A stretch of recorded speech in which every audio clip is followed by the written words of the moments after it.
Hey guys, welcome back to another podcast here today with all of us here. We're going to be talking about controversial stuff, so you better be ready. Leave a like already because it's going to get controversial, and you better like it because I know once this finishes, you're going to leave a dislike. But leave a like. Okay.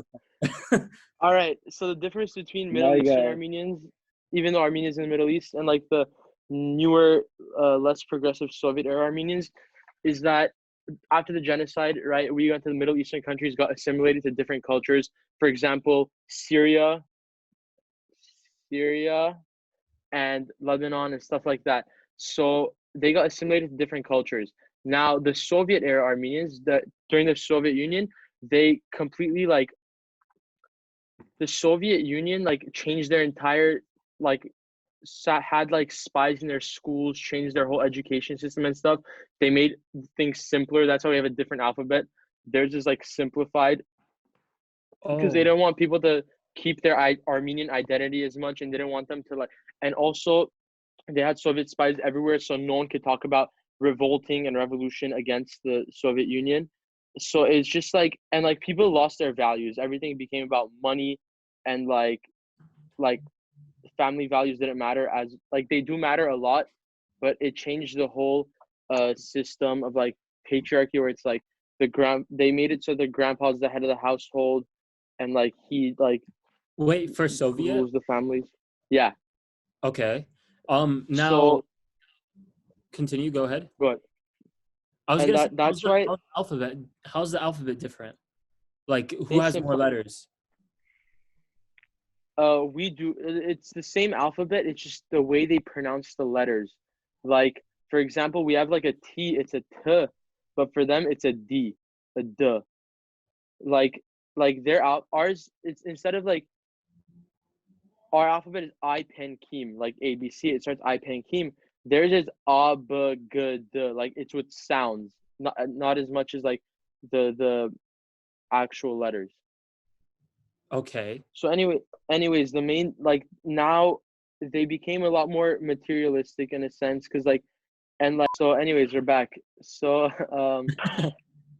now you'll see them living in apartments and driving a couple $100,000 cars. It's all about showing off at this point.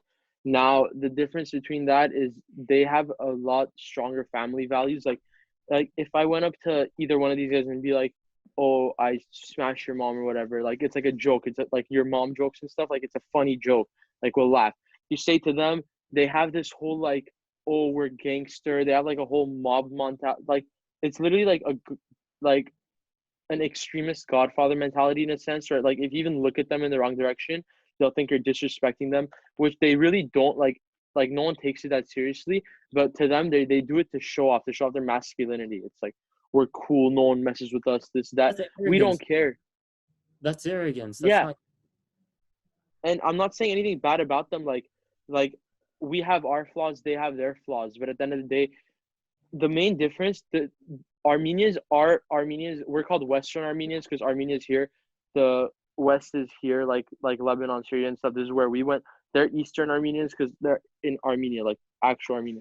So the main beef between them is that they're they hate each other. Oh, they pronounce things differently. They have different values. Screw them. We say, oh, they're like this, they're like that. We don't like them. At the end of the day, I have best friends that are Eastern Armenian. I have best friends that are Western Armenian. For me personally, and for a lot of Armenians, as long as they accept that they're Armenian and that's in their identity, nothing else matters. The main argument is that a lot of 80% of Armenia speaks Russian. No way. Yeah. Half their signs are in Russian. That makes sense. A lot of Middle Eastern places, the signs are also in French, if you didn't know. Lebanon and Syria, there's a lot of French. Yeah. So they're oh, you guys are Arabs, you're not real Armenians. You go, oh, you're Russians, you're not real Armenians. It's everyone's fighting over what the right, correct Armenian is. But at the end of the day, who cares as long as they're proud to be Armenian, It's not a debate. It's not who's better. Honestly, it's a million times better for the Armenian cause if we all accept the fact that we're Armenian. That's why we're stronger united. That's the whole thing about it.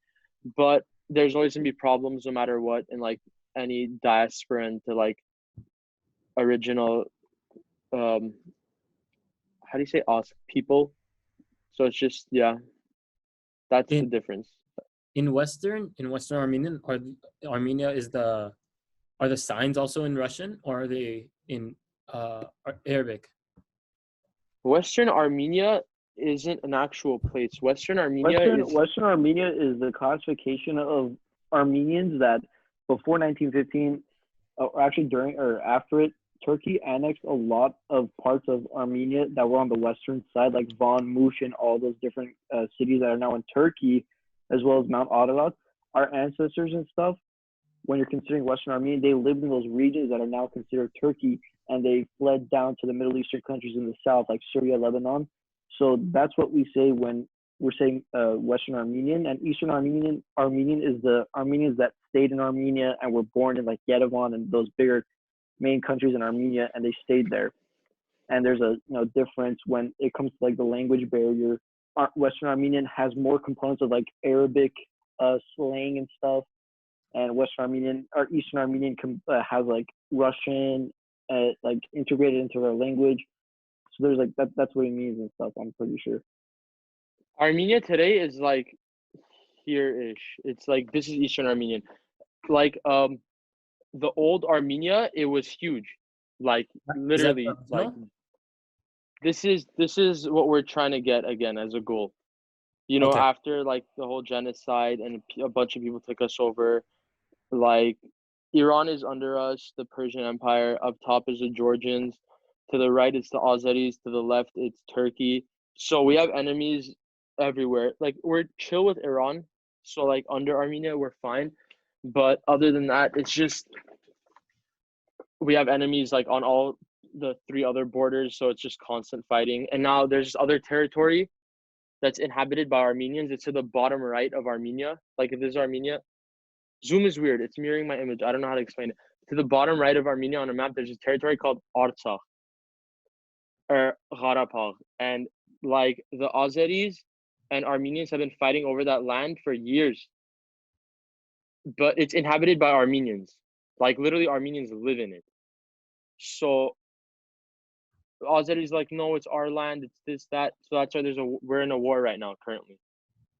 The reason why they consider it their land is because during the Soviet era, Stalin actually handed them over that piece of land, if my history is correct. And there was a conflict and all that.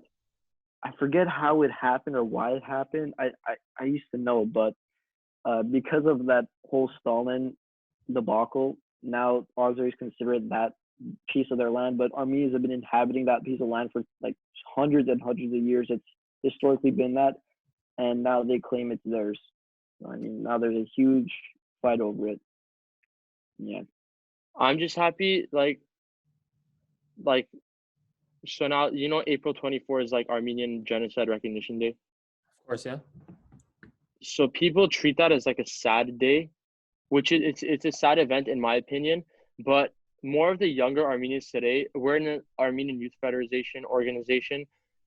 Like we have a more progressive mindset. We're like, let's be happy. Like the fact that we're still here and we're protesting proves that they didn't accomplish wiping us out.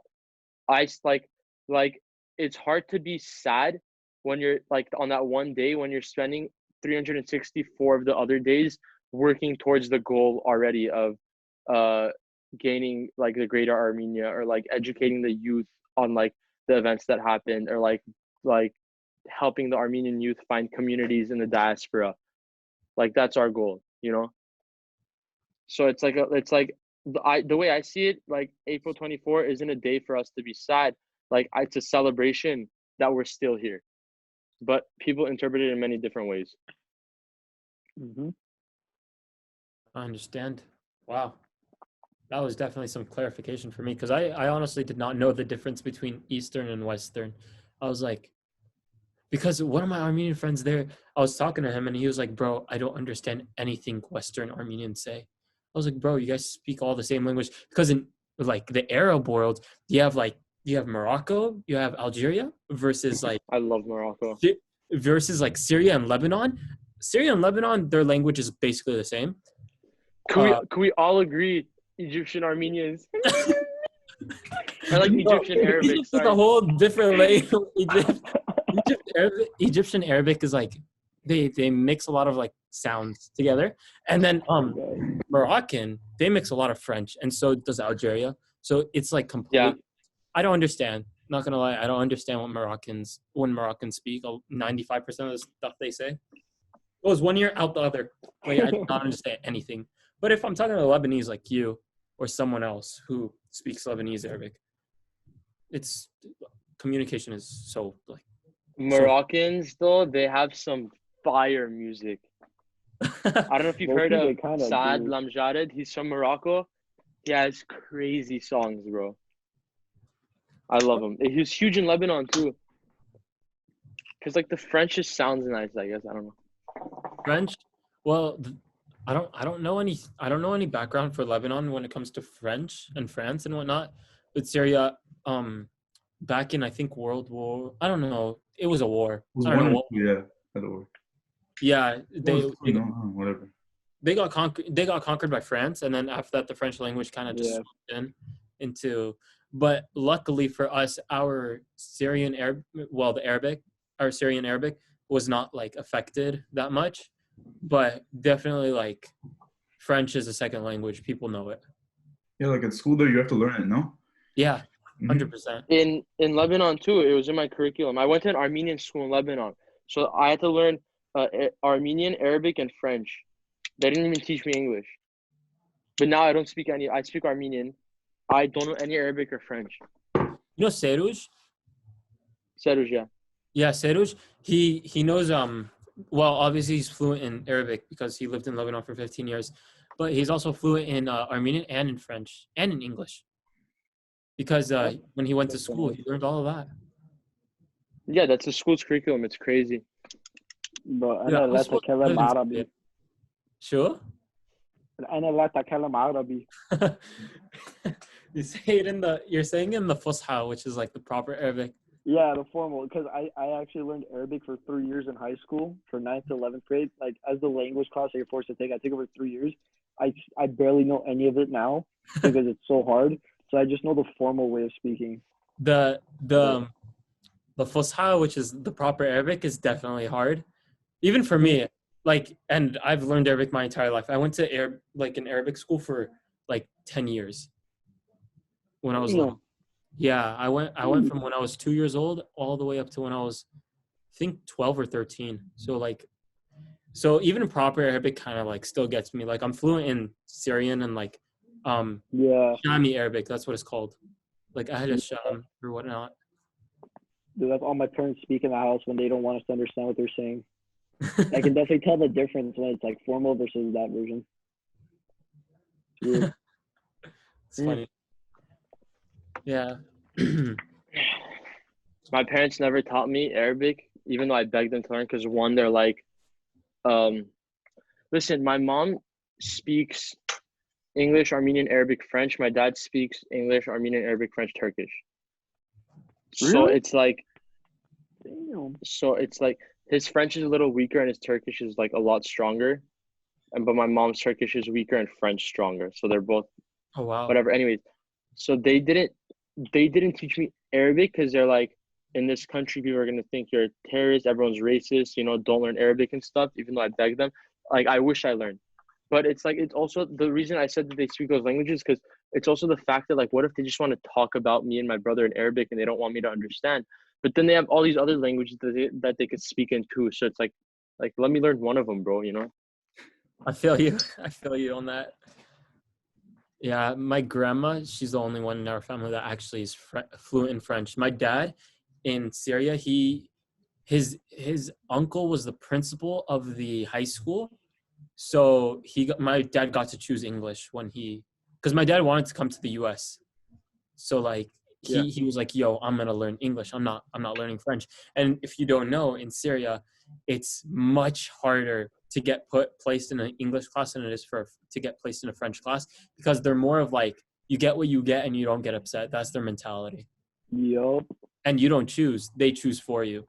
So when my dad actually got French, but my dad, he was like, "Nah, I'm gonna show you guys." And he went to his uncle. He was like, "Yo, you're the principal. Hook me up." And that's what he did, Oh my god. straight up. Oh yeah, and I- talking about Arabic, I have like a bunch of letters right next to me. Like that was That's ma. yeah, meme. Me. Hey. Yeah. I know my letters. Hell yeah, dude. Damn. I've, Dude, I've we have to go learn so ahead. many songs in our Arabic class. Like, we learned songs even for numbers, like Wahid Talata, like shit like that. I still remember those. But I tried I I tried learning Armenian over the winter break. Bro. I actually did well for like the first few weeks, and then after that, I kind of just started watching a lot of Netflix and kind of put that to the side. fair enough. But I was like starting to get like words down and stuff. It was just the issue with the creating sentences because I realized that same thing in Arabic where they switch like the subject and the verb, like the order place. Mm-hmm. That's what I realized in Armenian too. They switch it up, and that like confused me, and I was like, oh crap, this is like The grammar is so hard to get down on those languages. It's like a whole different ballgame. It's tough. I've been studying Armenian. I studied in Lebanon, and I've been going to Armenian high school, like Armenian school in America for 13 years, and then Armenian school in Lebanon for like 2 years. I've been studying Armenian for 15 years, speaking, writing, and reading everything. If you ask me to construct a sentence, I can guarantee you I'll have at least 20 spelling errors. Yeah, Like, Probably me too. spelling errors for such a long time.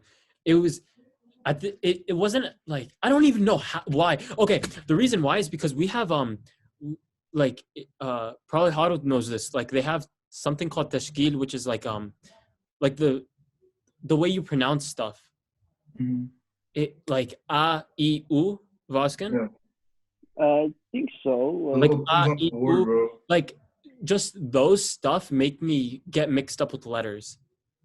Like the endings of words that like identify if it's like a feminine or masculine. That also, the thing is, they have so Ooh. many of those. Like yeah, the letter yeah is for like I think a girl, or da or something. I don't even remember. But like stuff like that grammar stuff flies right over my head. I know how to read. I know how to write it. I know how to speak it. But when it comes to like proper Arabic, proper sentences, yeah. because Mhm. again, I've only really learned Syrian or Mhm. Ahl Sham, whatever, Shami Arabic. Right. I was talking with Zavan yesterday about like creating content and stuff. Like, you know, we make Armenian based content for like TikTok and like YouTube and stuff. Like, we make all those jokes that like a specific niche understands.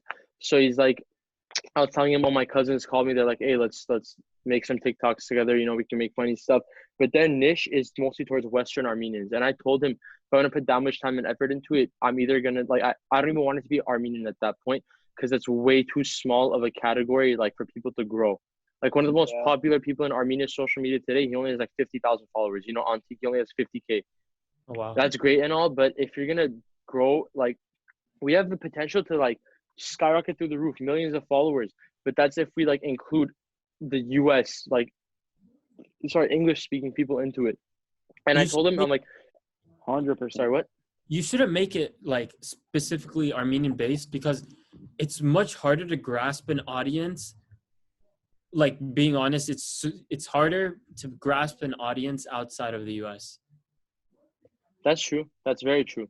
But because English the is like thing, what I don't know. It's like high on the hierarchy when it comes to like languages, like people know, yeah, familiar the with. thing is with that, the drop off for it's like we can make really, really good content for the people in that niche community, but it's like the quality of the content is going to be higher, but your audience is going to be so much lower that it's not even worth it. You know, you'll have great supporters, but it's going to be like 20 supporters. They can make a little less content, maybe stuff that's been done before, like you can put your own spin on it and stuff, but it can appeal to the millions of people in the US that are actually going to understand, watch it, and laugh. That's what I'm saying. We need to like broaden the horizon. We can't just keep this. And as much as it kills me to say this, I brought this up to get to this point. Western Armenia is dying. You know, Yeah, I hate it's saying on it, the but it's on this endangered.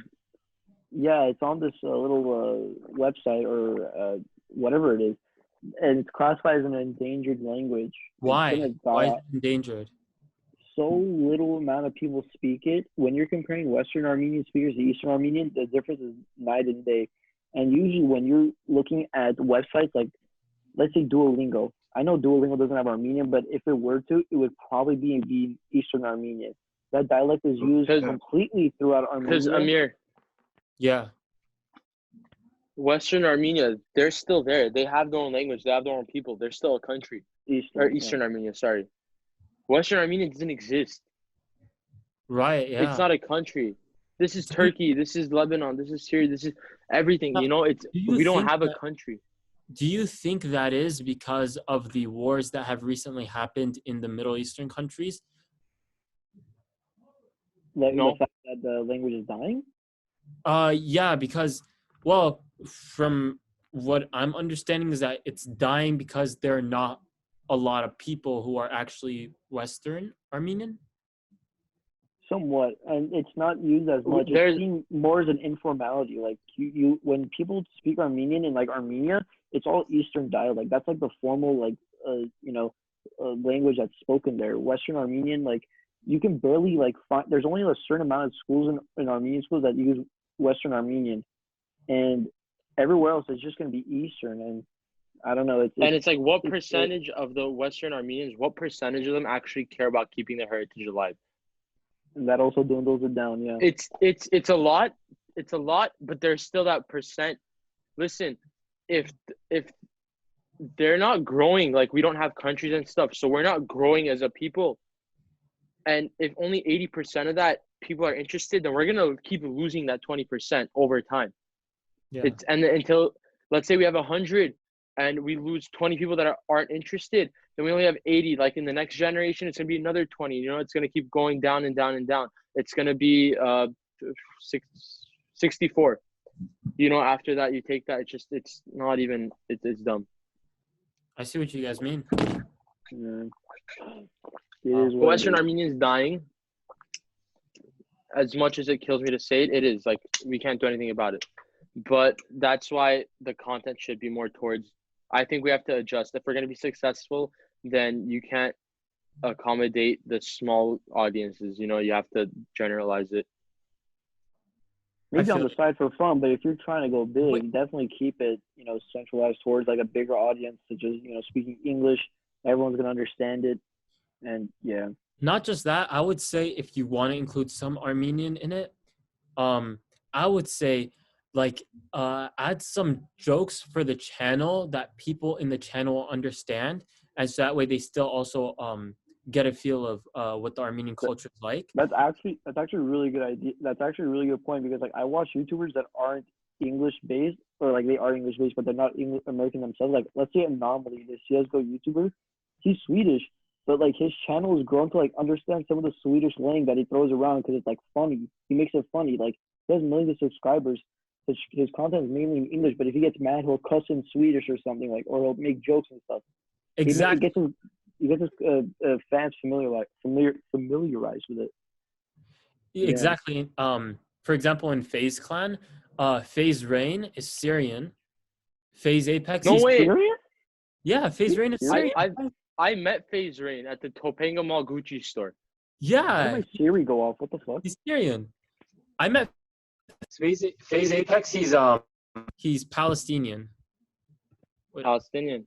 Yeah, he's Palestinian. Wow. And then you have FaZe Rug, who's from Iraq, for all the like American. FaZe Rug looks very foreign. I'm sorry, bro. He has a little a mustache that like you can't. Wow. Isn't he a Syrian? Who? I didn't know. It was Syrian. Rug is from Iraq. Oh. But FaZe Rain, he's Syrian, and what he does in his videos now, he cusses in Arabic, or he says stuff in Arabic that like the channel's like people who are friendly with his channel. Whatever that is. Huh? Chaldean. So it's like the general population loves. Sorry, what? Chaldean is what FaZe Rug speaks. Again, that's more on the Arabic side. That's weird.